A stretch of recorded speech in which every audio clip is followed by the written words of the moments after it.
میں کسی کے ساتھ گفتگو نہیں کروں گا۔ آپ مجھے بتائیں کہ کسی ملک میں اگر ایک سیاسی جماعت یہ موقف اختیار کر لے کہ اس نے باقی سیاسی جماعتوں یا سیاستدانوں کے ساتھ نہ گفتگو کرنی ہے، نہ ان کے ساتھ بیٹھنا ہے، نہ ان کے ساتھ کوئی کمپرومائز کرنا ہے، نہ ان کے ساتھ مل کے چلنا ہے،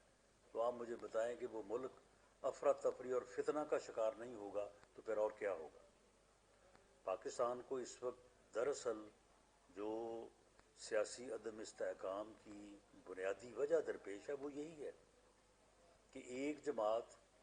جو ہے وہ یہ موقف اپنائے ہوئے ہے، اور اس جماعت میں بھی ایک ہی آدمی یہ موقف اپنائے ہوئے ہے، باقی وہ اپنی جماعت میں بھی جو ہے وہ کسی کی نہ رائے سنتا ہے، نہ کسی کی رائے مانتا ہے، اور اس کا ایک ہی موقف ہے کہ جناب میں جو ہے وہ نہ کسی کے ساتھ بیٹھوں گا، نہ کسی کے ساتھ کمپرومائز کروں گا، نہ کسی کے ساتھ گفتگو کروں گا، نہ کسی کے ساتھ جو ہے وہ جمہوری طریقہ کار کے مطابق چلوں گا۔ تو اس کی وجہ سے جو ہے وہ یہ صورتحال ہے۔ سب کے علم میں ہے کہ اگر اس الیکشن کے بعد بھی جو ہے وہ کولیشن میں آ کے گورنمنٹ بنانا چاہتے تو شاید وہ ہم سے پہلے وہ گورنمنٹ بنا سکتے تھے۔ جس بڑی جماعت نے ہمارے ساتھ کولیشن پارٹنرشپ کی ہے، اس سے پہلے انہوں نے ان کی طرف رجوع کیا تھا، لیکن وہ تو اس بات کے اوپر یقین ہی نہیں رکھتے۔ تو ایک پارلیمانی جمہوری سسٹم میں ایک ایسی سیاسی جماعت یا ایک ایسی لیڈرشپ جو حکومت میں ہو تو اپوزیشن کو ختم کرنے کے لیے کوشش کرے، اور اگر اپوزیشن میں ہو تو گورنمنٹ کو گرانے کی کوشش کرے، اور کسی صورت دونوں صورتوں میں کسی کے ساتھ نہ گفتگو کرے نہ کسی کے ساتھ مل بیٹھے، تو ایسی قوت کا جب تک سیاسی طور پہ میں یہ بات کر رہا ہوں وجود رہے گا تو وہ ملک جو ہے وہ افراتفری اور فتنے کا شکار رہے گا، جو کہ پاکستان بدقسمتی سے اس وقت ہے۔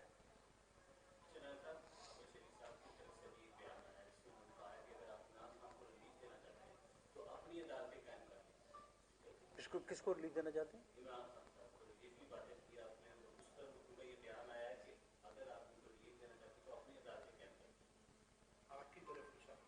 نہیں، دیکھیں معاملہ یہ ہے کہ جو عدالتی نظام ملک میں موجود ہے، ہمیں اگر سزائیں ملیں تو انہی عدالتوں سے ملی، اور اس کے بعد پھر اللہ تعالیٰ کے فضل سے اگر ریلیف ملا تو وہ بھی انہی عدالتوں سے ملا۔ تو آئین اور قانون کے مطابق جو عدالتیں قائم ہیں، جو سسٹم قائم ہے، اسی سے جو ہے وہ عمران خان کو یا جو بھی ہمارے مخالف ہیں یا جو بھی جن لوگوں کے بھی کیسز ہیں، اگر کسی کو سزا ملی ہے تو اسی سسٹم کے تحت ملی ہے، اور اگر کسی کی اپیل ایکسیپٹ ہونی ہے تو انہی عدالتوں سے ہونی ہے۔ اس میں میں نہیں سمجھتا کہ جب عدالتوں سے ریلیف ملے تو پھر کہا جاتا ہے کہ جی وہ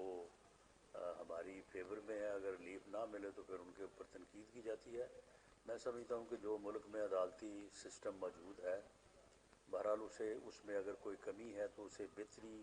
کی طرف لے جانا بھی ہمارا فرض ہے، لیکن بہرحال اسی کے ساتھ ہی ہمیں آگے چلنا ہوگا۔ اچھا ران صاحب، پی ڈی ایم کے سابق سربراہ مولانا فضل الرحمان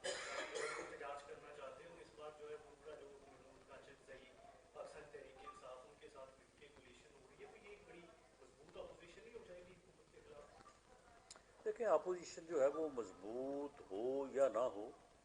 حکومت وقت کو اپوزیشن کا جو ہے وہ احترام اور اپوزیشن کے ساتھ ہمیشہ معاملہ فہمی کرنی چاہیے۔ ہمارا تو ہمیشہ سیاسی نظریہ اور سوچ جو ہے وہ یہی رہی ہے۔ مولانا فضل الرحمان اور محمود اچکزئی صاحب اور دوسرے جو نیشنل لیڈرشپ ہے، اختر مینگر صاحب ہیں، ڈاکٹر مالک صاحب ہیں، اے این پی کی قیادت ہے، ایم کیو ایم کی قیادت ہے، وہ سبھی جو ہے وہ ماضی قریب میں ہمارے بہت ہی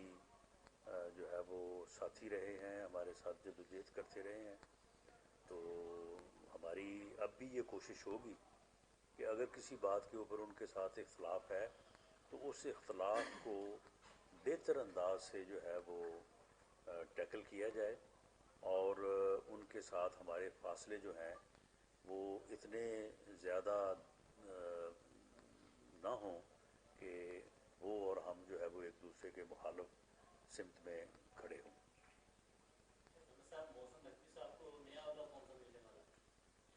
محسن نقوی صاحب نیا عہدہ جو چاہیں گے ان کو مل جائے گا۔ ویسے محسن نقوی صاحب کا میرا خیال ہے کہ کافی جو ہے وہ محاسبہ ہو گیا ہے، تو فیصل واڈا صاحب کی اب بات کر لیں۔ فیصل واڈا صاحب، محسن نقوی صاحب، انوار اللہ کاکڑ صاحب، وہ سارے لوگ جو ہیں وہ ایک ہی خاندان، ایک ہی قبیلے سے ہیں۔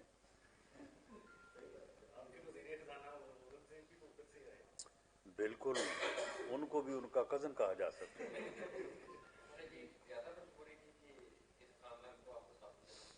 دیکھیں جی، یہ کولیشن گورنمنٹ جو ہے نا، کولیشن گورنمنٹ کی بڑی مجبوریاں ہوتی ہیں۔ کچھ مجبوریوں کا ذکر کیا جا سکتا ہے اور کچھ کا نہیں کیا جا سکتا۔ یہی وجہ ہے کہ 21 اکتوبر کو پاکستان مسلم لیگ نون کے قائد میاں نواز شریف نے عوام سے یہ اپیل کی تھی کہ پاکستان مسلم لیگ نون کو سمپل میجورٹی، ہم نے کوئی 2/3 میجورٹی کی بات نہیں کی تھی، ہم نے کہا تھا کہ سمپل میجورٹی دی جائے تاکہ مسلم لیگ نون اپنی گورنمنٹ بنائے، اپنے لوگوں کی گورنمنٹ بنائے، اور اس کے بعد یہ بھی وعدہ تھا کہ ہم انشاءاللہ ملک کو 2 سال کے اندر اس معاشی دلدل سے نکالیں گے، اور جب سمپل میجورٹی سے کوئی پارٹی حکومت بنائے گی تو ملک کو سیاسی استحکام نصیب ہو جائے گا۔ یہ ہماری اپیل بھی تھی، ہماری خواہش بھی تھی، ہم نے اس کے لیے جدوجہد بھی کی، لیکن عوام کے فیصلے کے سامنے سر خم تسلیم ہے۔ تو فیصلہ جو ہے وہ سپلٹ آیا ہے، تمام صوبوں کا مینڈیٹ علیحدہ علیحدہ ہے، پنجاب، سندھ، کے پی کے، بلوچستان، اور اس سپلٹ مینڈیٹ کے نتیجے میں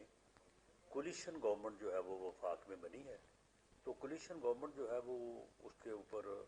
بہت ساری مجبوریاں اور بہت سارے پریشرز ہوتے ہیں، ان کے تحت ہی جو ہے وہ گورنمنٹ فارم ہوتی ہے۔ تو اس میں پھر جو ہے وہ ان چیزوں کو مد نظر رکھا جاتا ہے، اگر نہ رکھا جائے تو کولیشن گورنمنٹ کا جو ہے وہ پھر تھوڑا معاملہ جو ہے وہ مشکل ہو جاتا ہے۔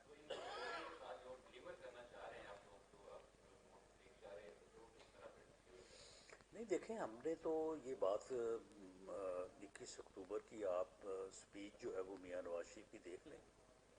اس کے بعد بھی انہوں نے 1-2 دفعہ الیکشن کمپین کے دوران جب ان سے سوال کیا گیا کہ جی کولیشن گورنمنٹ بنے گی، تو انہوں نے اس وقت بھی کہا کہ کولیشن گورنمنٹ جو ہے اس سے مطلوبہ نتائج حاصل کرنا بہت مشکل ہوگا، اس لیے مناسب یا صحیح فیصلہ یہی ہوگا کہ ہمیں سمپل میجورٹی جو ہے وہ دی جائے۔ تو لیکن اس کے بعد پھر جو نتائج ہیں وہ تو آخر پھر انہی کے ساتھ چلنا ہے نا آپ نے کوئی، کیونکہ اب اگر مسلم لیگ نون گورنمنٹ نہ بناتی تو پھر کیا ہوتا، کیونکہ دوسرا تو کوئی بنانے کو تیار نہیں تھا۔ پی ٹی آئی جس کے پاس سیکنڈ میجورٹی تھی، ان کے پاس کو 92 لوگ تھے، تو وہ کسی کے ساتھ بات کرنے کو تیار نہیں تھے۔ اگر وہ بات کرنے کو تیار ہوتے تو پیپلز پارٹی ان کے ساتھ گورنمنٹ بنانے کو تیار تھی اور بن جاتی ان کی گورنمنٹ۔ تھینک یو جی، بہت شکریہ جی، لے آؤ بھائی۔